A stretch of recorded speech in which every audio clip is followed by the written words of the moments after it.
আপনারাও আমার মতো ছটফট করবেন। তাই দেরি না করে চলুন শুরু করা যাক। কম বেশ মাশাআল্লাহ আমরা সবাই চিনি আদম আলাইহিসসালামকে।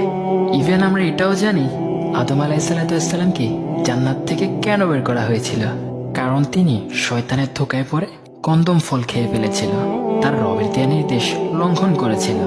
শুধুমাত্র এই একটা ভুলের কারণে তাকে জান্নাত ছেড়ে পৃথিবীতে চলে আসতে হয়।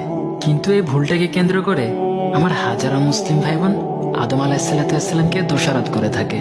আর এটা বলে যদি আদম আলাইহিসসালাম সেদিন জান্নাতি ফলটা না খেতেন তাহলে আজ আমরা সবাই জান্নাতে থাকতাম। কথাটা মোটেও ঠিক না। কারণ আদম আলাইহিসসালাম যদি সেদিন ফলটা না খেতেন তাহলে আজ আমরা কেউ জীবিত থাকতাম না, সবাই ধ্বংস হয়ে যেতাম। আপনারা অনেকেই ভাববেন আমি পাগল হয়ে গেছি।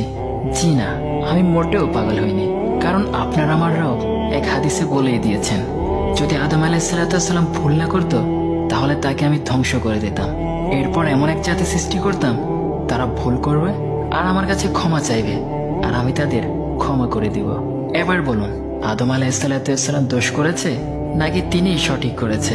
তবে হ্যাঁ, এই হাদিস থেকে আরো একটা শিক্ষা পাই, যতই ভুল হোক, যতই পাপ হোক, যতই দোষ হোক না কেন, যদি সাগরের ফেনা পরিমাণ পাপ থাকে তাহলে আল্লাহ সুবহানাহু ওয়া তাআলা আপনার সব পাপ ক্ষমা করে দিবেন।